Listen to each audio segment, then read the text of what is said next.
Pepper's Pizza does this.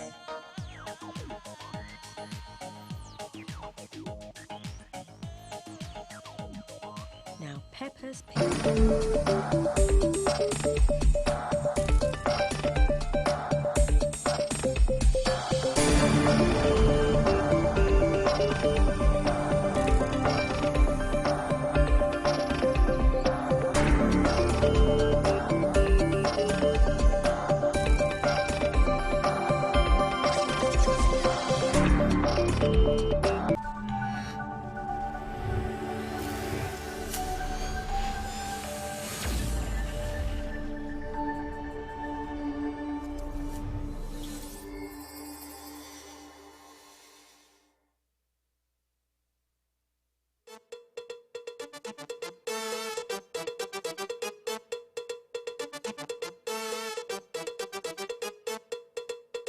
Tonight on News 5 Live, a bloody weekend. A nurse is stabbed to death and her body disposed of in the garbage in Hopkins. 2 men are also murdered. One was gunned down and one was shot and killed in his yard in Corozal. In the local trial of the century, Justice Antoinette Moore is expected to hand down a decision in the murder trial of William Danny Mason. There is an LPG price war. Government passed legislation to penalize companies that sell butane below the fixed price. A fire leaves a single mother of 3 without a roof over their heads. And in the courts, 3 persons are charged after an explosion killed 2 children. Details of these stories and more coming up in tonight's newscast. Smart customers, this is your chance to win big with Smart and Quartz Mega Raffle 2019. Starting November 6th through December 23rd.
evening. Welcome to News 5 Live from Monday, December 2nd. I am Marlene Cuellar. The month of December started in a painful way for 3 families who lost loved ones in violent and separate incidents. We go first to southern Belize, where an American nurse was killed in a most gruesome manner. 50-year-old Wendy Dardano was well known and liked in Hopkins, where she moved to months ago. As she did in Dangriga, Dardano worked at the clinic in the village. Those who knew her say they detected signs of physical abuse in her relationship with her common-law husband. It got ugly and ended violently. On Saturday night, she was killed, her body dumped in a garbage container and then concealed with garbage. Her much younger common-law has been held by the police.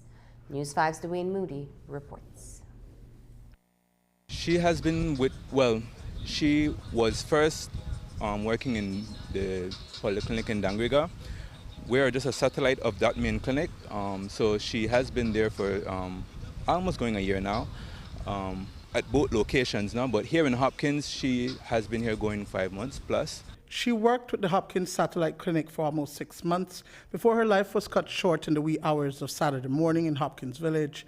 50-year-old Wendy Dardano was stabbed to death inside the lower flat of a concrete house in the village. Her body was then disposed of inside a garbage bin and concealed with trash. Hopkins police were called by a concerned citizen who reported to them that she was calling Wendy Dardon, 50 years American national cell phone, where she was answered by a male person.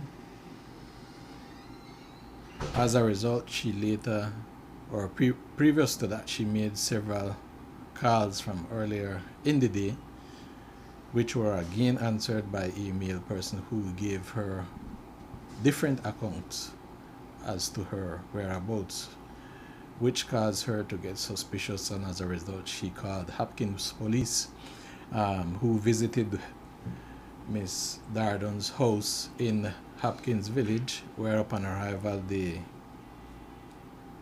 encountered her common-law husband, and as a result a conversation was held with him, and he was eventually detained. Police then went back to the area shortly thereafter, where a search was conducted on the entire house and yard, where later in a blue plastic drum in front of the yard they discovered the apparent lifeless body of Miss Wendy Dardon inside the barrel. The staff over at the clinic is still in disbelief. From Saturday during the day, the police officers, they called me asking if I knew where the nurse was, because some friends of hers were trying to locate her. I had no idea of her location, and after that the police officers decided that they were going to start a search party to look for her now. I got a call from one of my co-workers that was about 6:30 or 7 in the evening, saying that they found the body of the nurse. No? I mean, it's very disheartening news to hear something like that. From my account, she was a very nice person. Professionally, she was an excellent nurse. I got great comments from patients that she'd seen. Okay, so I mean, it's a great loss for the country, for the public. Dardano had been stabbed once to the chest inside the house, allegedly by her boyfriend, who is originally from Corozal Town. Close friends and co-workers of the deceased American national say that about 3 weeks ago there were signs of physical abuse on Dardano, and even though she was advised to make a report to the police, she didn't. It is believed that the 28-year-old prime suspect cleaned the house before it was processed by police. The scene was processed, where she was observed with an apparent injury to the chest.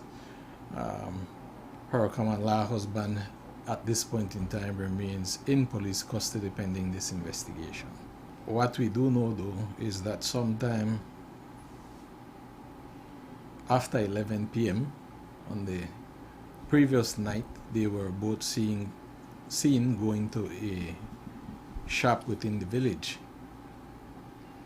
And they seemingly were at several other locations prior to that time.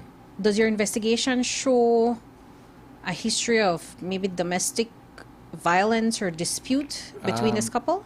There was none reported, but yes, it was brought to the police attention, but there was none reported to the police per se that a report was logged in regards to that. News 5 understands that a blood-stained shirt as well as a knife was discovered by police. Dwayne Moody for News 5. In Hattieville in the Belize district, a man was murdered on Friday evening. As investigations take place, police say that they don't know much about the shooting death of Richard Smith, who was heading home when he was ambushed. At this time, they only know that he was socializing right before he was killed. Andrea Polanco reports. Gunshots rang out along this back road in Hattieville on Friday evening sometime around 6:30. The target, 26-year-old Richard Smith. The Hattieville resident was walking through the farmer's site area when he was shot and killed. Investigation reveals that he was at a house in that area along with some friends. He left from that area. Thereafter, several gunshots were heard, and that is when he was found lying motionless in that particular area. Sir, so you can't say if perhaps something transpired at that house, an argument, a quarrel or anything that... Not that we know of, no. Police say that they don't know why Smith was murdered. We have no motive at this time. Our investigators are out there trying to put together what transpired. From what you know, sir, is he someone who maybe has a colorful past in terms of criminal activities, involved in any gang-related issues? We had dealt with him in the past, but that is all we know. There are no suspects at this time. Reporting for News 5, I'm Andrea Polanco. The third murder victim for the weekend was Shaquille Phillips of Corozal Town. After midnight on Sunday, Phillips was gunned down as he sat on the veranda of his family house. He was with his father, who had just stepped inside to retire for the night, when the 20-year-old came under fire. His wife and son were asleep inside the house when Phillips was reportedly shot as many as 8 times and died on the spot. Dalila Ikal and Dwayne Moody filed the following report. A glass of water and a burning candle, a tradition to tribute to a life past and for remembrance, have been set at the foot of the sofa where Shaquille Michael Phillips was sitting when he was ambushed and killed last night. It was past midnight. Shaquille was outside on the veranda having some drinks with his father, Allison Phillips, at their family home. In an off-camera interview, the elder Phillips said he decided to retire for the night. It was then that the gunman made his move. Around 30 minutes to 1. Me and him really had a drink. And I get sleepy and until I go in, he came ready for going in. He said no. Me and Stout and they were more than he going in. So I said, alright, no problem. I'm going in, I forgot to walk. So I go in. I gone in. And like, was I getting on my bed? I hear a gunshot. But first, I'm thinking the kilometer. When I come out, then I see him at the sofa here. When you came out, by the time you came out, had he already passed away? Yes, I'm going to check your pulse, no pulse. How many times was your son hit? Sorry if you're able to say. About 8. Bullet holes are visible on the wall just behind the red sofa. The 20-year-old appeared to have had little to no chance for escape. The family says they did not see anyone and are still trying to understand why Shaquille was executed in cold blood. He not can walk to home. Sometimes when you even go to a shop, he send your wife to get a pampers and things for his son. And he stay home. He not go nowhere. No, I don't know. Really that way going on. And you don't know if anybody wanted to harm him either? No. Never tell me nothing. Was he ever threatened? Not as I know. Phillips leaves behind a 1-year-old son and his wife, who were both asleep inside at the time of the shooting. Always laughing, always smiling. If he sees someone sad, he tries to do something to make that person happy. I just left it up to God and that's it. Dwayne Moody for News 5. Turning to an issue affecting households across the country. There is an ongoing LPG war between the three main importers of butane, small retailers and the government of Belize. On Wednesday, during a special sitting of the House, the Barrow administration will introduce amendments to the Supply Control Act that would increase penalties substantially against companies that are selling butane at a price below what has been fixed by the government. Government announced the fixed price on November 15th, saying that it has become necessary to prevent predatory pricing by major importers. The fixed price stands at $4.75 per gallon in Belize City and varies slightly in other parts of the country. News 5 confirmed today that Belize Western Energy Limited, Gas Tomza, and Southern Choice Butane, Zeta Gas, are selling the butane for $4.20 per gallon. Minister of State, Investment, Trade and Commerce Tracy Tager-Panton says that the prices are unsustainable and will ultimately drive out the small retailers. It's a price war, if you will, and so we had to institute a floor. We have found out, though, that some of these suppliers are still not respecting the floor, and so we are now, we should have a House meeting this week, in fact, to make some amendments to the Supplies Control Act to ensure that we can put in provisions in that act to penalize suppliers who do not respect government-controlled prices. When the prices are ignored, the persons who suffer are local retailers because they can't buy for the price that the suppliers are selling at, and they can't sell for the price that they're buying from the suppliers. And so it's creating a lot of tension in terms of the market. LPG is a very important commodity, as you know, for our households, but also for small businesses and in the tourism sector in particular. And so the government will take every measure it can to ensure that there's compliance with government-regulated prices. As it stands now, there isn't any penalties that the government can levy against these? Yes, there's a penalty, but the penalty is negligible. And so the penalties will be increased substantially as a deterrent for not respecting the price control measures that the government has put in place. Have these companies been warned? Yes, they have been warned. They have been advised. Are you able to say how many companies are not? Well, there are three major suppliers in the country, and those three major suppliers have all been advised of the new regulations. And they are aware that we will be taking additional measures to ensure that we can enforce the pricing mechanism that has been approved by the Cabinet. According to the minister, the low prices are a reaction to government's decision to allow for the establishment of the National Gas Company. Tager-Panton says that government will do all it can to ensure that the industry remains stable. Lower prices is good for the consumer, but they are selling below what we can acquire fuel from on the global market. And so that is not sustainable.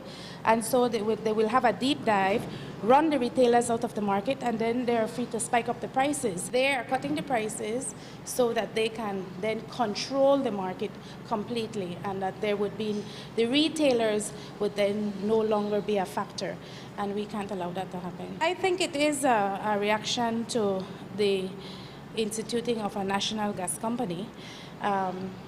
That company should be up and running, as I understand it from the investors, within another 6 months or so. So we have a 6 months war that is being waged, and the government will do all it can to ensure that we can have some kind of sustainable approach to how we distribute LPG in the country. Coming up, the trial of the century, a decision to be handed down on the fate of Danny Mason.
The local trial of this century comes to a close on Tuesday when Justice Antoinette Moore will be handing down a decision.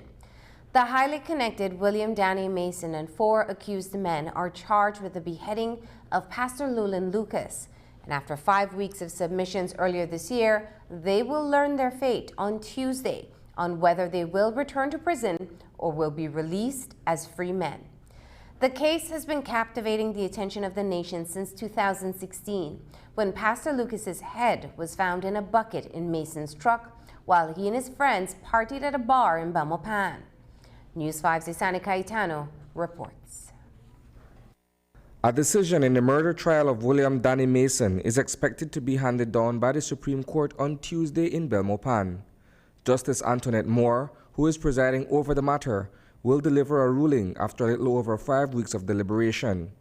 Mason and 4 others, including brothers Kieran and Terence Fernandez, Ernest Castillo and Ashton Vanegas, are facing lengthy prison sentences should they be found guilty of the July 2016 beheading of Pastor Llewellyn Lucas. The case continues to attract extensive media coverage, as it is arguably the most high-profile matter of its kind to go before the courts. Since their arraignment for the capital offense, the men have been sitting on remand at the Belize Central Prison for the past 3 years. Their fate, collectively, rests on the strength of arguments put forward by their attorneys. In looking back at the progress of the trial, it is important to note that there was an abrupt change in legal representation for Mason and his co-defendants, following the departure of lead counsel Herbert Panton on March 22nd. What happened yesterday is that I made an application to the court to be relieved of the defense of the 5 accused. That matter started today, and that application continued, and the judge just a while ago concluded that application process and granted my application. So myself and Ms. Montejo are no longer representing the 5 accused. As a consequence, the matter has been adjourned to, I believe, sometime in the first week in April, just to make sure that, to give the accused enough time to find new counsel, and the trial will proceed from there.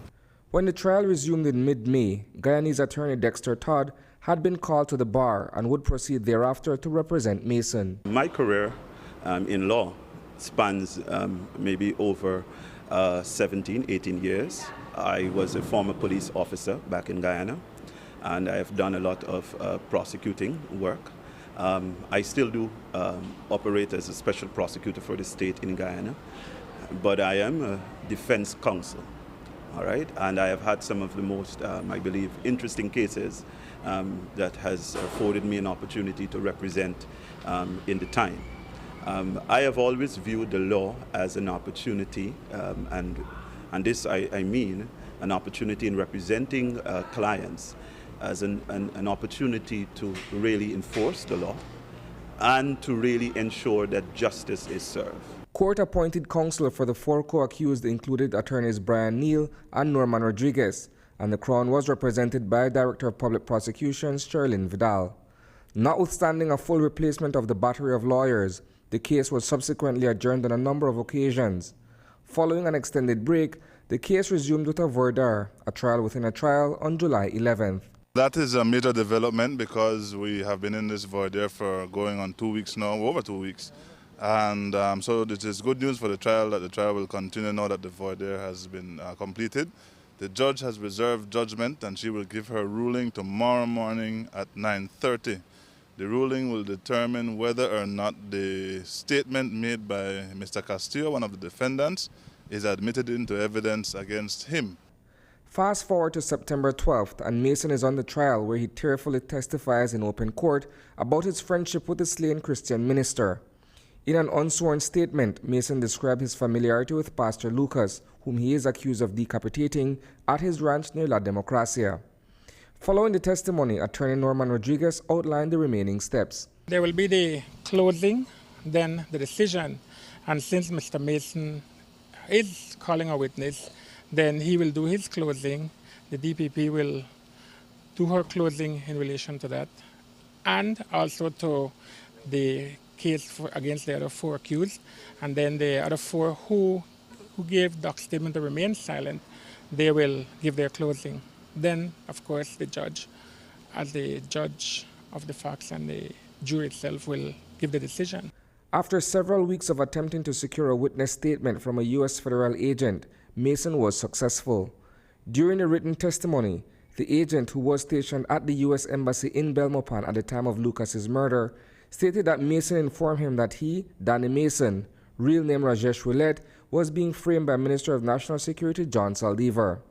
Following that bombshell admission, the case was closed, bringing us to Tuesday, when the men will learn the outcome of the trial. Reporting for News 5, I am Isana Cayetano.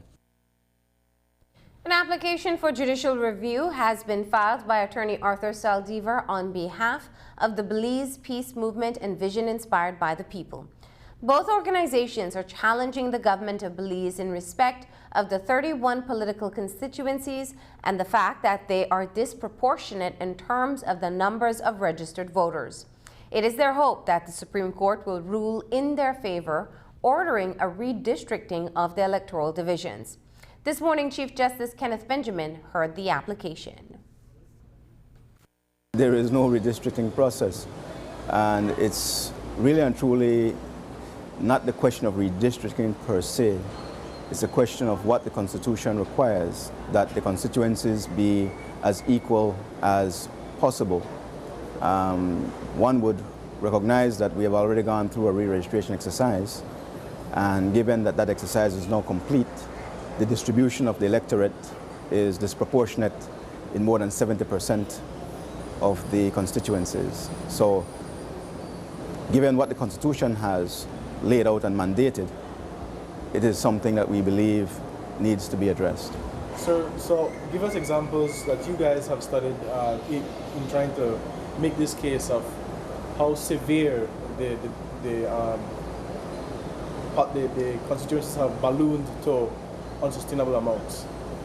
Well, it's not only the idea of its ballooning to these huge disparities in terms of numbers, but it is the difficulty it poses to the individual elector who wants to participate in the democratic process.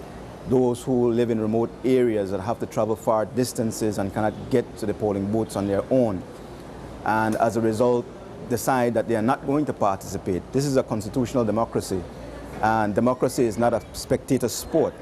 It is a sport that requires every citizen who is of the age to vote to have that equal opportunity to vote. That's basically what we're here for, to ensure that that equality is given to all Belizeans.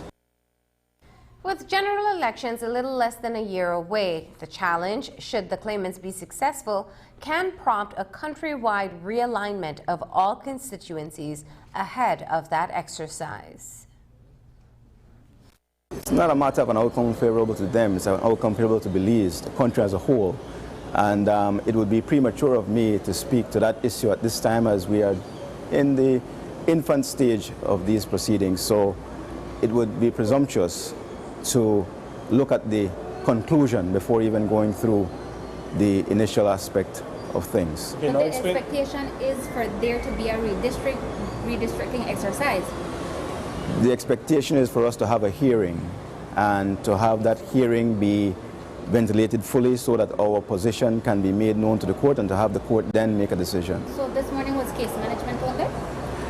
It was not really necessarily case management. There was just a matter of some housekeeping that needed to be done, and we are with that now, that process being done at this time, and next week we come back and address the issue that the court has asked us to address, and thereafter case management may be engendered. You know, sir, so explain to us where we are in this particular claim. This is application to bring the judicial review proceeding, right? Yes, it is. Again, what we're seeking to do in a nutshell is to give voice and effect to what the Constitution promotes, which is that the constituencies, all 31, be as equal as possible. We cannot have some constituencies at the low spectrum with 1,000 or less, and those at the high end with 7,000 or more. You can all see the disparity in that, especially when it relates to the influence that every seat in Parliament should have. Water taxis usually run to and from the mainland to the Keys without any incident.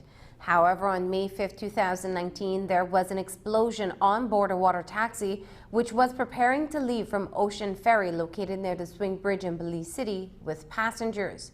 The explosion left 2 minors dead and several passengers injured. The Belize Port Authority has brought charges against 3 individuals who appeared in court this morning.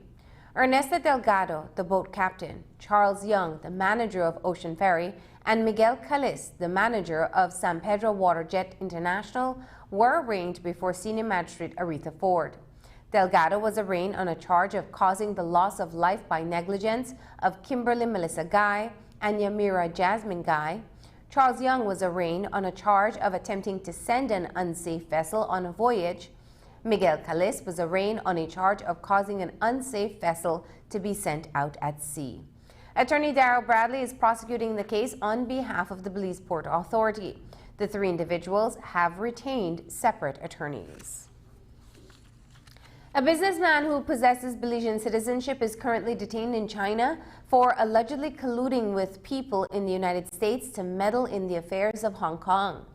This is what the official Guangdong Communist Party newspaper reported on Saturday, identifying the Belizean as Li Henley Hu Xiang. Xiang, who lives in China, is accused of funding key members of hostile forces in the U.S. to undermine China's national security. The report also says that Xiang supported activities that led to chaos in Hong Kong. He was arrested on November 26. This raises many questions as to how and when and by what means did Xiang obtain Belizean citizenship and how deeply involved he is in the allegations, if the allegations are true. We'll keep following this story.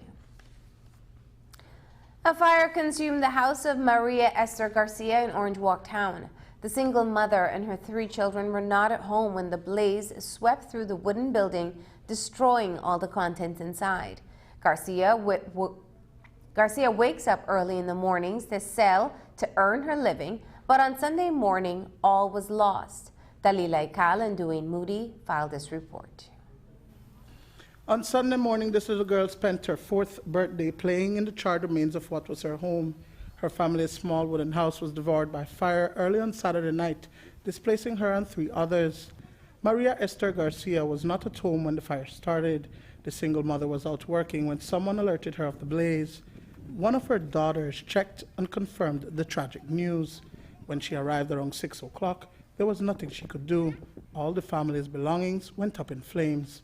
Perdí todo y la cosa que tengo las niñas en la escuela y no sé cómo voy a hacer con él porque no logré nada, pero tengo un par de zapatos, de calcetín, nada.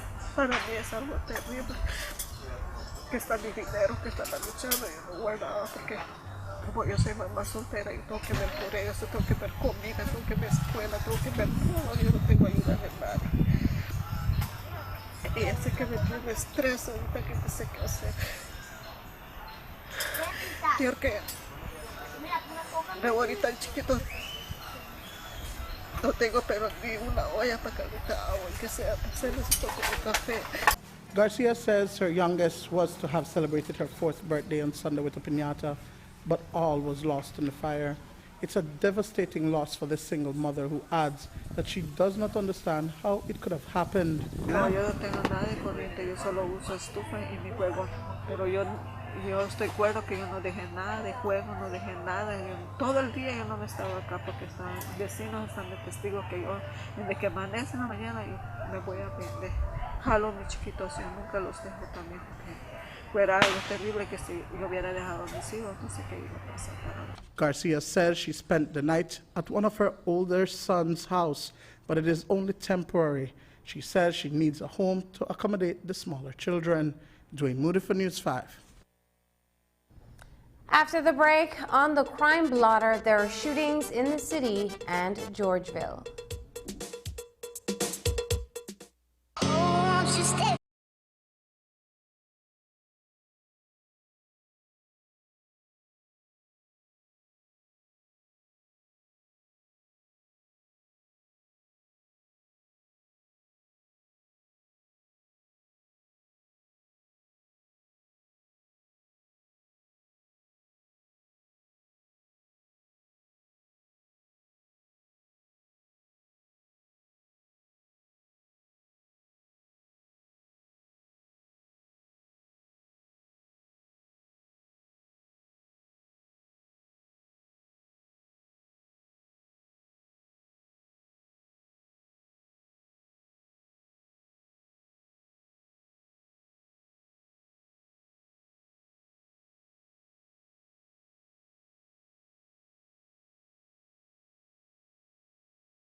Police have arrested and charged one man in connection with the kidnapping and shooting of Richard O'Neill, which happened last week.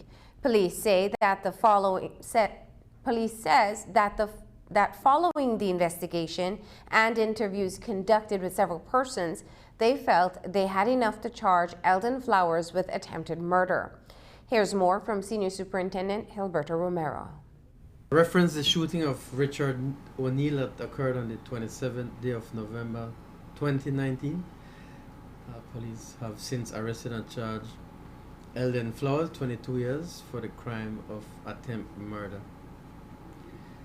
Eldon Flowers remains at the KHMH, still in a critical condition. Those two men have some sort of beef or gang-related issue? We are not certain at this time. At some point he was picked up and taken to that area on the Boom Road where he was shot. A man was shot on Sunday in Belize City. Police say that Raymond Smith was out for the day, and upon his return he was walking on North Front Street when he was shot around 6:15 that evening. He is in a stable condition, and here's more from the police. Police visited the KHMH where they saw Raymond Smith with gunshot injuries. He reported that he was walking on North Front Street when he was approached by a male person who fired several shots at him. He received the injuries and was taken to the KHMH. Investigation is being conducted at this time. We are seeking one person in regards to this shooting. Raymond Smith is at the KHMH in a stable condition.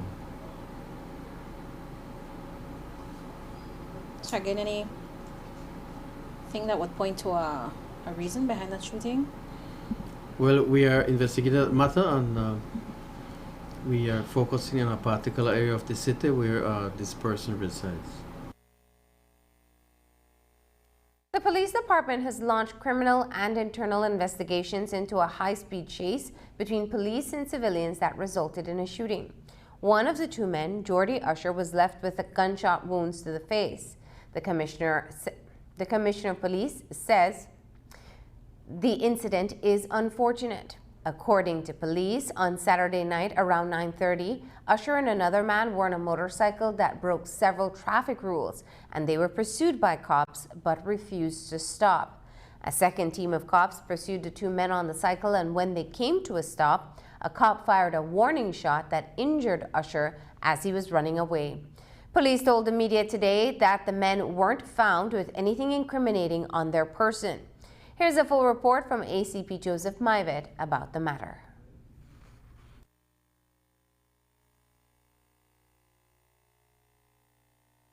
While San Ignacio police were on motorcycle patrol in Santa Elena town, they observed a motorcycle eastbound with two riders, and at that point in time the motorcycle neither had any license plates. The riders did not have on helmets, and neither did the cycle had on any headlamp nor rear light at that point, which caused the police then to pursue those persons on the cycle. However, they did not stop, and the police were unable to catch up with them. Another police team, which was in the area of Esperanza Village, then saw those persons coming on the motorcycle and signaled for them to stop, which they refused. As a result, the police officers in the police vehicle turned around and pursued the cycle into Georgeville Village, where the cycle crashed into a drain, and the rider or the driver of the cycle then jumped off and made good his escape, whilst the passenger remained trapped under the cycle. As a result, one of those officers pursued the person who was running, and in the process he fired a warning shot. As a result, the person was later caught up with and was found to be one Jordy Usher, 25 years of age, Georgeville Village address. He was observed with an injury to his right cheek. As a result, he was taken to the San Ignacio Community Hospital and later to the Western Regional Hospital, where he remains in a stable condition. An internal investigation has been launched into this matter, whilst police are trying to determine what exactly happened. The injuries were examined and later found that there may have been fragments of bullets inside his jaw. So as I mentioned, this matter is under investigation. So is it a norm that warning shots hit victims? I would not say that it is the norm. Based on the fact that we are still trying to determine what exactly happened. At times there have been where warning shots are fired into the ground and they ricochet, injuring the victim. We have had, I believe, at least 2 known cases of that. So at this point in time, we have still not been able to determine whether or not that was exactly what happened. But generally speaking, a warning shot is intended to cause the person to stop. Yes. And so you will not fire it ordinarily to injure the person, just to... Right. That is the case. A man was chopped in the head in Belize City on Friday night. Police say that the incident happened sometime around 9:45. Fortunately, the victim survived to make a report to police. At this time, it is still not yet known what led to the incident. Police responded to a report by Public Supermarket in Belize City where they found Julio Del Cid, 30 years, with a large chop wound to the head. He was taken to the KHMH where he received treatment. Information is that he was in that area when he was shot by someone. We are conducting an investigation into this matter and he has since been released from the KHMH. Sir, did he indicate what led to that chopping? He is cooperating with us and a statement is being recorded that will determine what all transpired in that area. So you're not able to say if there was an argument or maybe a drunken brawl that happened that led to that? No, we are working on that case right now. An intruder was caught red-handed and chopped up inside the house he was stealing from. Police say that a man is in the hospital recovering from chop wounds when the owner of the property where he was stealing caught him and chopped him. The incident happened on Saturday night around 7 o'clock in Trinidad Village in the north. ACP Joseph Maivet tells us more. Upon their arrival, they observed one Gomercindo Ek, 45 years, of a Trinidad Village, Orinjoak address with various chop wounds to the body. He is still there admitted in a stable condition. What the police know so far is that one Nassim Kantun, 28 years, of a Trinidad Village address, had entered his home sometime shortly after 6 p.m. where he encountered Mr. Ek inside his home and a struggle ensued which resulted in him inflicting those injuries to Mr. Ek. Also, he observed that a number of his items and tools were missing from his home, which was later recovered somewhere just behind the yard. Maivet says that the investigation will be prepared and submitted to the DPP for further directives in this case. Have you seen Densmore Bowman? Police say that the 34-year-old man from Belmopan is missing. He was last seen alive sometime on Friday night. His family reported that it is unlike him to leave home and not return. Here's what police know so far about Bowman's disappearance. Densmore Bowman, 34 years old, of a Belmopan address, left their home on Friday and has since not been seen or heard from. He was believed to be in the company of another male person whom police is seeking, whom they believe can assist us with his whereabouts at this point in time. I know that the family and police have made several searches for him, and so far he has not been able to be located. Is there any reports on his last known location?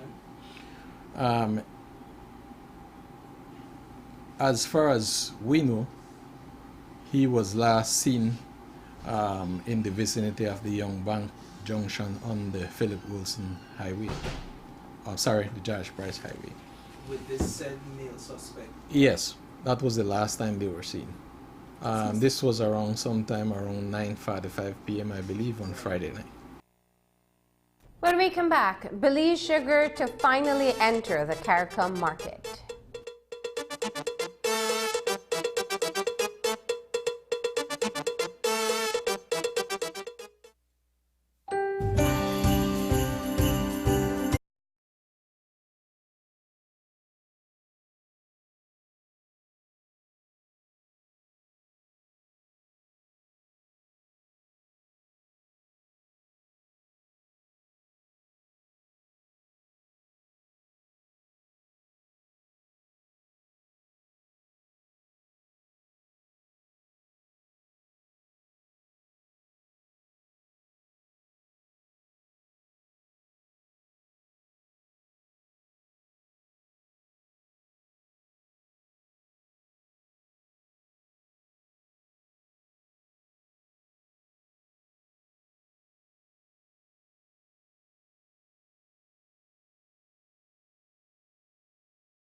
has finally been successful in getting its sugar into CARICOM for export. Trade ministers of the Council for Trade and Economic Development in November agreed that Belize and other sugar-producing countries in CARICOM will be able to export plantation white sugar to member states. This is good news, in particular for ASR, BSI, and Santander. ASR says that presently over 2/3 of market demand in CARICOM is imported from outside the region, leaving sugar producers little choice than to export their own product on the global market at unremunerative prices. Minister of State for Investment, Trade and Commerce, Tracy Tager-Panton, says there was agreement on the establishment of a mechanism to monitor all regional sugar flows. We were able to gain market access for what we call consumption sugars, and plantation white is critical to our negotiations at Coated. Most of the manufacturers in the region are accessing white sugar or plantation white sugar or refined sugar from other sources outside of CARICOM, and we feel that we're producing at the quality, at the quantity, at the consistency that is required by CARICOM manufacturers. And so we wanted to ensure that we have market access for sugars produced in this region. That's Belize, Guyana, Jamaica, and to a lesser extent Barbados, and we were successful with that. That's a big win for Belize being the lead advocator, but it's a big win for sugar producers all over the region. After 3 years on the drawing board, government is rolling out a national investment policy and strategy. The NIPS started at the doorsteps of Beltrade, where investment proposals will be evaluated and then moved to relevant agencies before a final approval.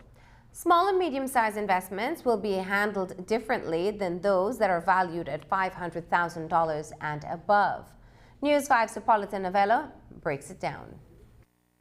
Belize's National Investment Policy and Strategy was today launched in Belize City.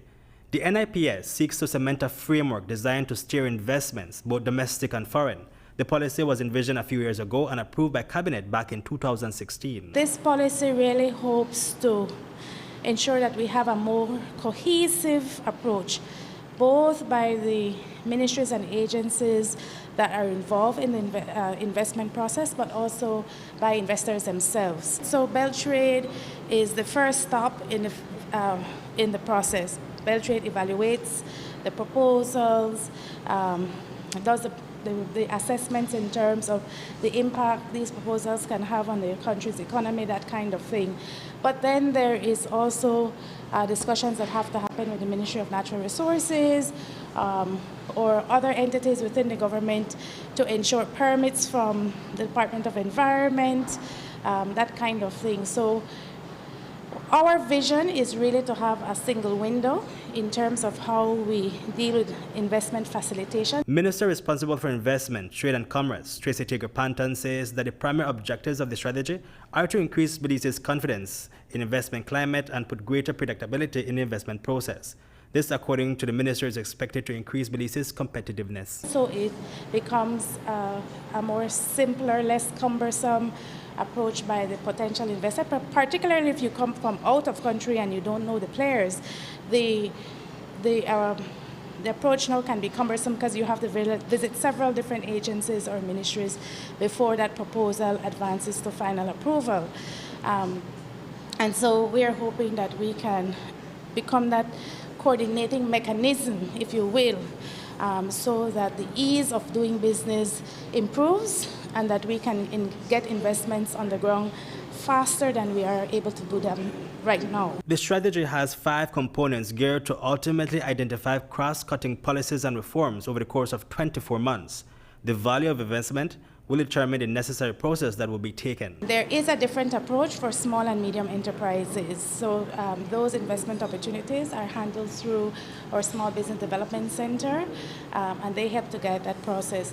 Any investment over $500,000, then we have a more formal process and greater due diligence that is required so that we can ensure that these are bona fide investors. Reporting for News 5, Hipólito Novello. Coming up after the break, the coastal road to be paved. Imer Hernandez lands the contract for more than $100 million.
Government has awarded another major multi-million-dollar contract to Imer Hernandez. It is for the paving of the coastal road and for the rehabilitating of bridges. The value is over $130 million and works are expected to be completed in 36 months. Also this morning, another contract was signed for works on the CARICOM road. It was awarded to Belize Roadway Construction and A&N Construction Limited. Here's News 5's Isani Caetano. The paving of the coastal road, approximately 36 miles of highway, is set to commence following the signing of a contract today in Belmopan. Through a loan from the Caribbean Development Bank and grant funding from the UK Caribbean Infrastructure Partnership Fund, that stretch of road, which is often used as a shortcut from Belize to Stann Creek districts, will be paved. It will also see the rehabilitation and reconstruction of 10 bridges across various creeks and rivers along the highway. The construction works will generally follow the existing road alignment and will only deviate in areas where improvement to the horizontal alignment is required for safety. The road, which commences at the Coastal Highway, Judge Price Highway intersection, will have an improved T junction intersection to better channelize traffic movement from the new upgrade road. The entire of the coastal highway where it intersects with the Hummingbird Highway will also see major improvement with a new roundabout intersection. The contract for that project, approved by CDB, was awarded to Aimer Hernandez Development Company in the amount of roughly $63 million for Lot 1 and $70 million for Lot 2. It is expected to be completed in 36 months. Also this morning, Minister of Works Rene Montero also signed contracts for works to be done on the Caracol Road. That highway will be built using monies from a loan granted by the OPEC Fund for International Development, OFID. That contract was awarded to Belize Roadway Construction and A&N Construction Limited for $38 million and $14 million respectively. The Caracol project is very important because it will benefit 5 villages in the area, mainly Cristo Rey, San Antonio, 7 Miles, 3 Miles, and Georgeville. Also, these areas are agricultural areas, and also about a large majority of the people living in this area depend on jobs from resorts. They are involved in tourism. Also, a lot of tourist guides will be able to get them employment in the area. And we feel that Caracol has a lot of potential in terms of increased tourism coming into the area, and also it will benefit the farmers in the area because it will reduce time for them to reach to their farm and to go deliver their produce to the market. The road will be completed with modern ancillary safety features, including highway visibility road signs, edge markers, lane markings, and safety rails. Reporting for News 5, I am Isani Cayetano. In early November, a protest broke out at the Benque Free Zone after the board decided to institute an increase of fees. This was met with disagreement, and a riot squad was deployed to quell things down. The additional fees were imposed on cigarettes, but according to Minister of State for Investment, Trade and Commerce, the matter has been resolved. The minister says that the board at the Benque Free Zone arbitrarily increased fees without consulting the government. The government is the regulator. The management made a decision without consultation with the regulators.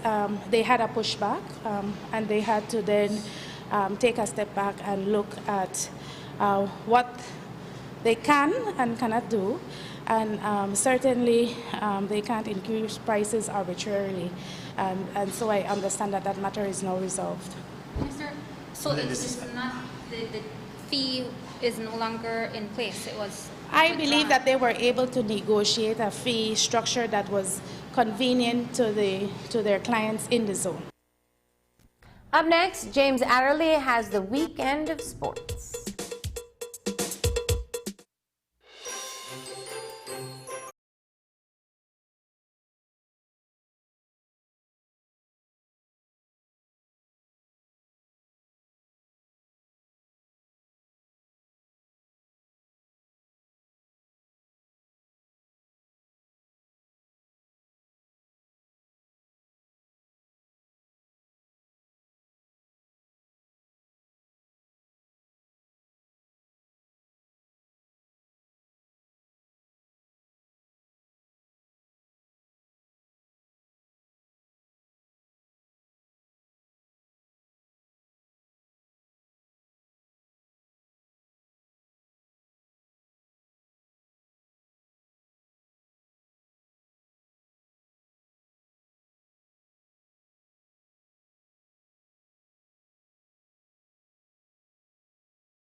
global perspective. Sports Monday is brought to you by the Belize Bank. Our country, your bank.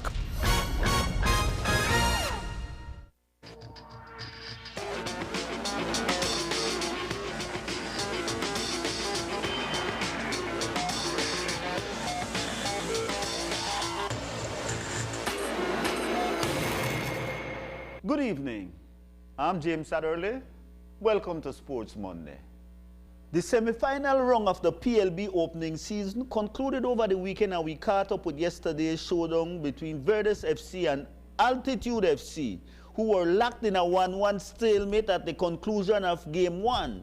Today, somebody's got to win and somebody's got to lose, and only one can move on.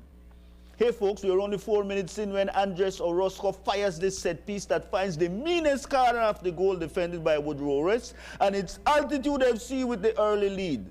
At the 10th minute, we really don't know what the Altitude defense Elroy Cole was thinking when he brought down Christian Lopez inside the box. The referee naturally rules for penalty. Elroy Smith gets the call and he ties the score with a tremendous low cruise missile of high velocity that easily beats the goalkeeper Devin Langsword. We're at the 19th minute when Christian Lopez, number 25, spots the Altitude keeper outside of his goal, so he raises the ball into the net to give Verdes a 2-1 lead.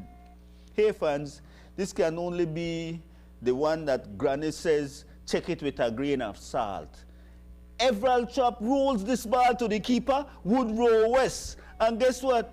West simply botches the easy stop to give Altitude an on goal at the 33rd minute of play, and we tied at 2 apiece.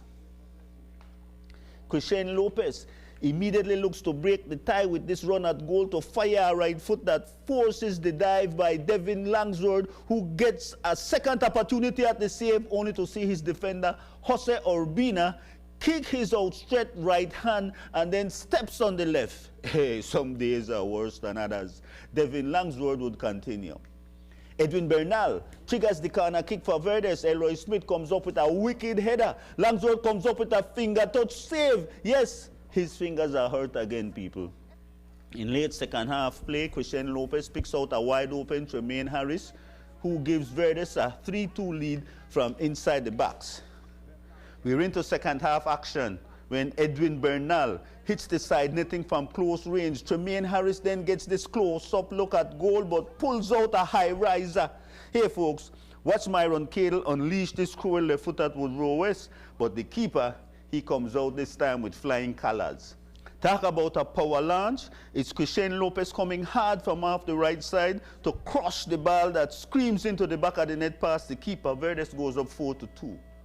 5 minutes later, Verdes displays excellent passing on this attack that ends with Denmark Casey setting table for Tremaine Harris, who makes it a 5-2 score at the 83rd minute, and that's the way it would end. Altitude FC is eliminated, and Verdes returns to the finals. They will meet Bandit Sports, who lost Game 2 in a 1-0 affair to the defending champion San Pedro Pirates. The Bandits took Game 1 in a 2-1 score, so they move on goal average. Game 1 of the finals unfolds this Saturday at the Isidoro Beaton Stadium inside Belmopan. We now switch to the FFB Stadium at Capital City, Belmopan, for Saturday's friendly international matchup between Guatemala and Belize. I should have said friendly female international matchup. 8 minutes into the ball game, Leslie Ventura centers into the box. Marta Beatriz is unattended, and she scores against goalkeeper Sharon Enriquez. Looking for an answer, Florine Vasquez picks out Katie Jones, whose header inches over the crossbar.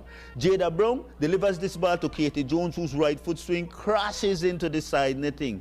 On this press, Jada Brown gets her chance to score, but the right foot swing just wouldn't dip in time. Katie Jones stays in the hunt for a goal, but places this ball too close to the goalkeeper. This corner kick provides Jada Brown the chance at goal with the header, but Jessica Sanchez in the Guatemalan goal is really on her game today, people. We're in second half play when Florine Vasquez sets up this beauty to Katie Jones, who heads it to Ashley Rodriguez, but her shot is right to Miss Sanchez, and you know Miss Sanchez is red hot today.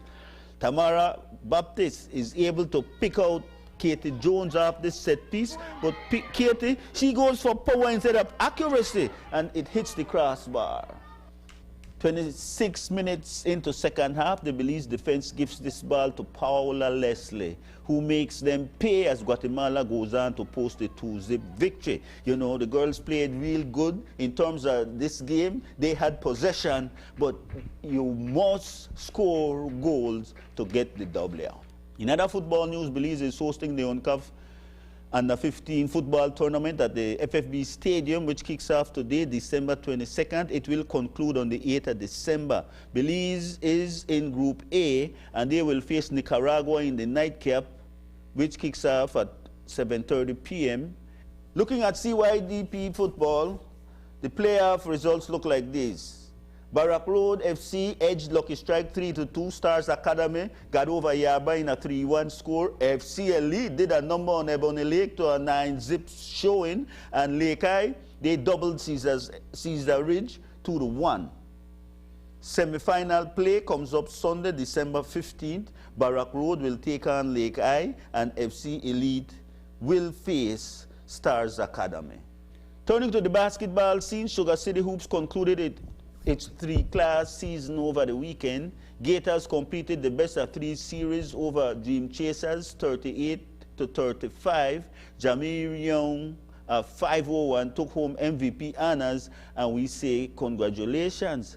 At the under-19 level, Get Lace Ballers closed the deal with a 71-56 W over One Family. Clinton Shaw emerged with MVP honors. In the Senior Open Finals, Myanmar repeated as champions over Legacy 81, taking the final game in an 88-81 score. Ashton Edwards of Myanmar Warriors is the most valuable player, and guess what? You're big! Looking to the weekend, the 501 Gators team won the Under-12 Copa Gatorade International Basketball Tournament, which was staged in Chetumal, Mexico, beating Unidad Serena Stratones 25-22 for the championship. Hey, you're international. Hey folks, that's our show for today. Certainly hope you enjoyed it. We invite you back same time, same place, next week. Ja! Overall, I'm James Adderley. Sports Monday was brought to you by the Belize Bank. Our country, your bank. Belize Bank's Chris.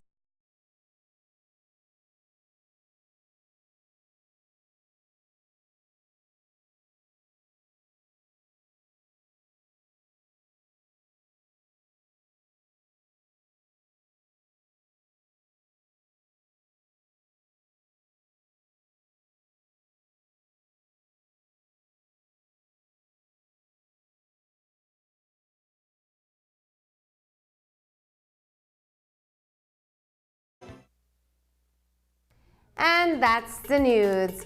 Stay tuned at 8:30 p.m. for Gimme 5. Remember, when your phone rings, don't say hello, say Gimme 5. Don't forget that tonight's broadcast is available in both text and streaming video at channel5belize.com. You can also connect with us on our Facebook page at facebook.com/News5Live. I'm Marlene Cuellar. Thanks for joining us, and from all of us here at News 5, good night.